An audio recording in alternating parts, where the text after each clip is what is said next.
অনেক মুন্সি মৌলানা বলছেন যে স্ত্রীগণের লজ্জাস্থানে মুখ লাগানো হারাম।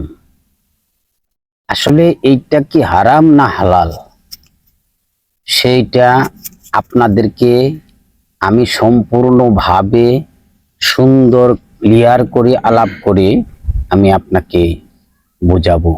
আপনারা আমার এই কথাগুলি মনোযোগ সহকারে শুনবেন আশা করছি।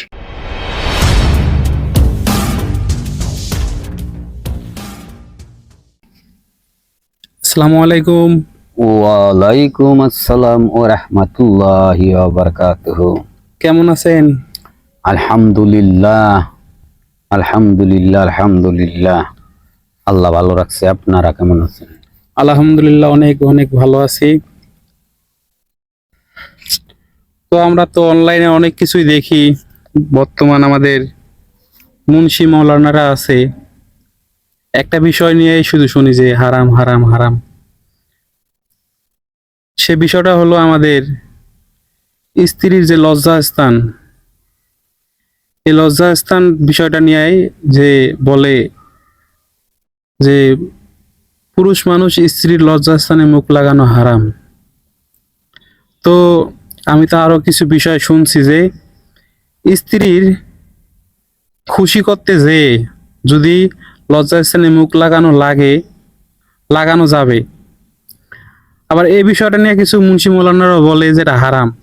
তো এই বিষয় না সঠিক আমি জানি না, এই জন্য আপনার কাছে আসছি যে আসলে কি এটা হারাম কি হারাম না। ধন্যবাদ। একটা গুরুত্বপূর্ণ প্রশ্ন করেছেন, আবার এই প্রশ্নটার মধ্যে আমাকে একটু বিপদেও ফেলেছেন।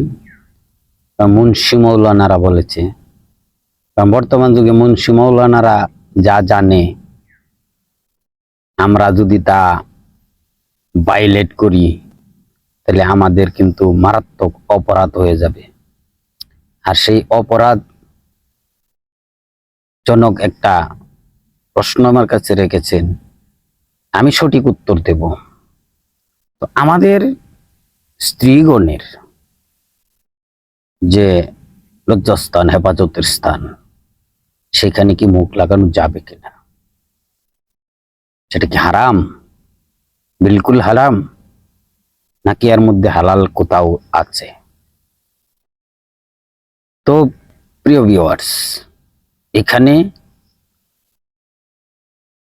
যদি মুন্সি মৌলানার কথা আপনারা মানেন তাহলে লাগায়েন না, আর যদি আমার কথাগুলি শুনেন, একটা রাস্তা আছে, ওই রাস্তায়, এই রাস্তাটার নাম হলো হাকিকত। এই হাকিকতের রাস্তায় একটা নিয়মাবলী আছে, ওই নিয়মটা মেনে যদি আপনি এটা করেন, এখানে একটা হালাল রয়েছে। তো আসুন আমরা জানবো যে কিভাবে হারাম আর কিভাবে হালাল। যদি আমি আপনাকে একটা জিনিস বোঝাই, আমি একটা জিনিস দেখাই, এক্সাম্পল। এটা একটা বোতল, বোতলের ভিতরে পানি আছে। পানি খাওয়া কি সম্পূর্ণ হালাল? এখন এই পানিটা যদি একজনের বোতলে ভরে রেখেছে, আপনি চুরি করে খেতে যান, তাহলে কি হারাম। চুরি করে খাওয়া হারাম। আর যদি বলেন যে ভাই পানিটা খাবো, হ্যাঁ খান, আপনি হালাল। তো ওই রকমের একটা ব্যাপার ওখানে রয়েছে। যখন আপনি ওই রাত্রে ঘুমাতে গেলেন, এখন আপনার স্ত্রীর পাও যদি আপনার গলার উপরে উঠে থাকে, এখানে আপনার কিছু করার আছে না। আচ্ছা, যখন আপনি আপনার স্ত্রীর সহবাসে যান, তখন ওনার পাও আপনার মাথার উপরে উঠে যায়, এখানে কিছু করার আছে না।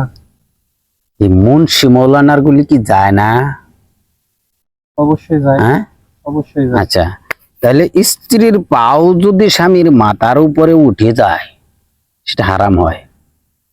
আর ওই প্রেম জংশনে হাকিকতে, প্রেম জংশনের হাকিকতে গিয়ে যদি, প্রেম জংশনের হাকিকতে গিয়ে যদি তার পাও মাথার উপরে উঠে যায়, এখানে ওই যে কোন শিল্পী জানি একটা গান করছে, কার মাথা কার পাও, হ্যাঁ, যদি হয়ে যায় প্রেমের পাও, তাহলে আসলে যদি প্রেমের ভাও হয়ে যায়, কার মাথা কার পাও কোথায় গেছে কে জানে। তো এইখানে একটা ব্যাপার আছে, যেটা অরিজিনাল কথাগুলি আপনি শুনবেন। আপনি ইচ্ছা করছেন, কারণ আপনার স্ত্রীর 14টা পয়েন্ট রয়েছে, 14টা পয়েন্ট। এই 14টা পয়েন্টে আপনি মুখ লাগাতে পারবেন, এই 14টা পয়েন্টে আপনি মুখ লাগাতে পারবেন। এই 14টা পয়েন্টের মধ্যে কিন্তু ওই জায়গাটাও পড়ে, 14টা পয়েন্টের ভিতরে ওই জায়গাটাও পড়ে। তবে কিভাবে মুখটা লাগাবেন, এখানে আমরা যদি ওই বিদেশি কাছে দেখে যদি মুখ লাগাই একরকম, আবেগে পড়ে যদি মুখ লাগাই একরকম। স্ত্রী যদি চায়, স্ত্রী যদি চায় সম্পূর্ণ হালাল, স্ত্রী যদি চায় সম্পূর্ণ হালাল, কোনো হারাম নাই, কারণ স্ত্রীকে খুশি করা ফরজ, স্ত্রীকে খুশি করা ফরজ, সুন্নত তো আছেই, ফরজও। কারণ তার বাবায় আপনার কাছে শুধুমাত্র ভাত কাপড়ের জন্য বিবাহ দেয় নাই, তাকে আনন্দ দেওয়ার জন্য, তাকে আনন্দে রাখার জন্য, তাকে খুশি রাখার জন্য, তাকে সুখ সান্নিধ্য দিয়ে রাখার জন্য কিন্তু আপনার কাছে তার বাবা বিবাহ দিয়েছে। এখন আপনার স্ত্রী একটা জিনিস চেয়েছে, আপনার কাছে টাকা থাকলে আপনি অবশ্যই কিনে দিবেন, ক্ষমতা থাকলে অবশ্যই কিনে দিবেন। টাকা না থাকলে তার কাছে বলবেন যে দেখো এখন তো টাকা নাই, কয়দিন পরে দিই, বা এখন তো পারতেছি না, তাহলে টাকা পয়সা হোক তারপরে একটা কিছু করা যাবে। স্ত্রী চাইলে